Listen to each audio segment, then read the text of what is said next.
mistake, George Brandis brought about the circumstances in which the Solicitor General Justin Gleeson has felt obliged to resign.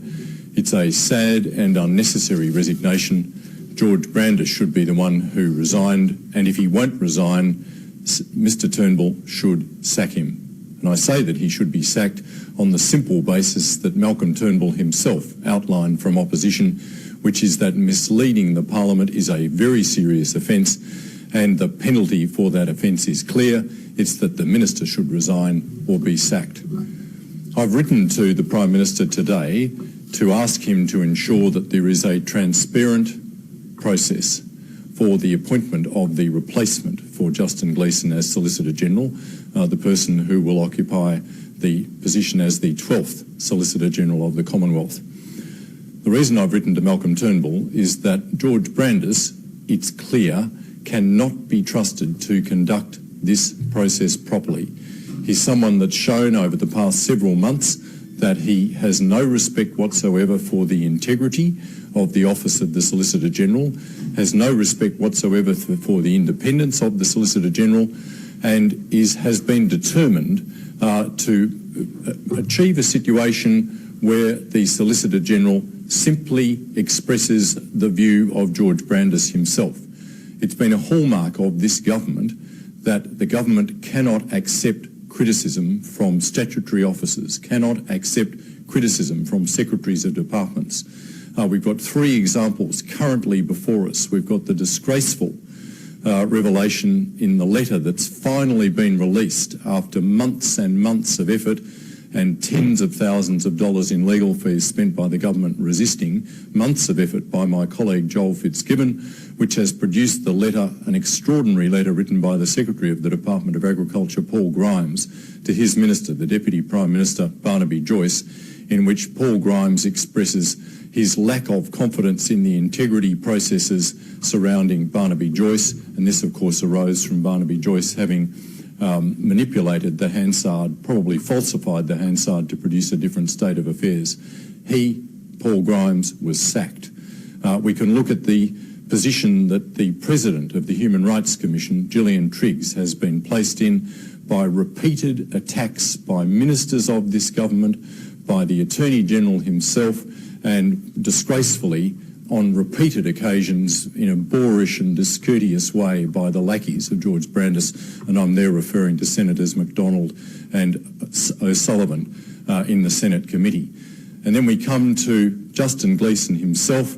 It's become apparent over the course of the Senate committee hearing over the last several weeks that Justin Gleeson expressed extreme concerns about the way in which he was being treated by the Attorney-General, about the way in which his advice was being treated by the Attorney-General, about the way in which he had been sidelined, about the way in which the Attorney-General had misrepresented his advice, and in particular about the way in which the Attorney-General misled the Parliament in introducing this new restriction, unprecedented in the century-old history of this office, a new restriction on the way in which the Solicitor General gives advice.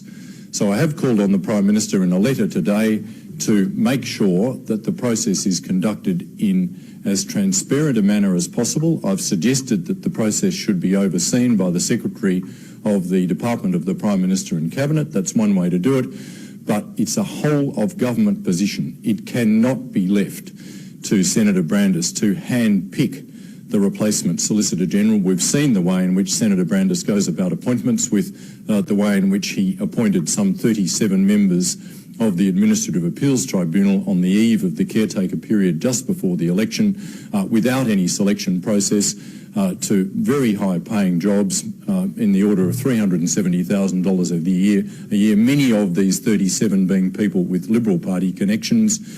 We need a selection process. It needs to be overseen, it needs to be seen to be fair, and that process should provide a shortlist to the Federal Cabinet for the Federal Cabinet to make the decision on who is to be the next Solicitor General. Only in that manner can we ensure that there is confidence in the Office of Solicitor General, a rebuilding of trust in the Office of Solicitor General, and assurance of the integrity of the Office of the Solicitor General. What's wrong with the Attorney General selecting the Solicitor General or a Solicitor General that he can actually work? George Brandis has shown by his conduct that he has no respect for the integrity of the Office of Solicitor General.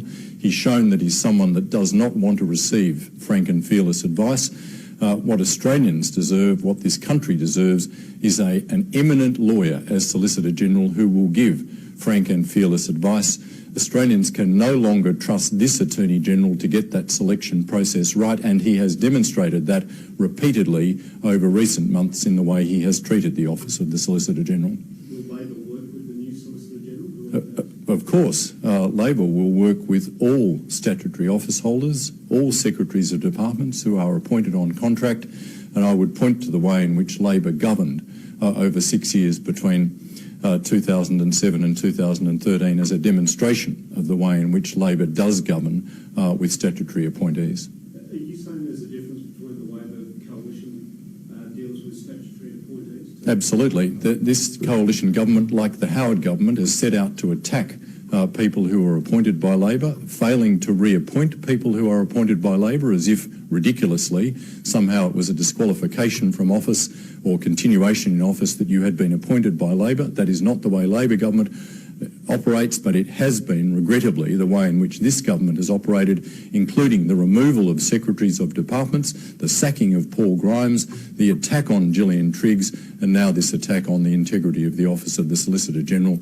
and there are other examples. But this government cannot take criticism. It does not understand that we are stronger as a community. Our government is stronger if we learn how to accept criticism. Instead, this government shoots the messenger every time.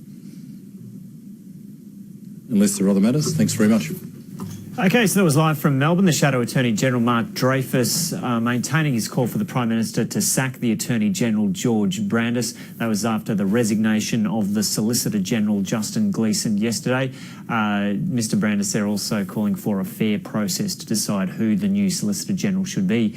We heard from the Prime Minister a little earlier today. He said it was unfortunate that there'd been this breakdown of the relationship between the pair, but that Justin Gleeson had made the right decision to resign.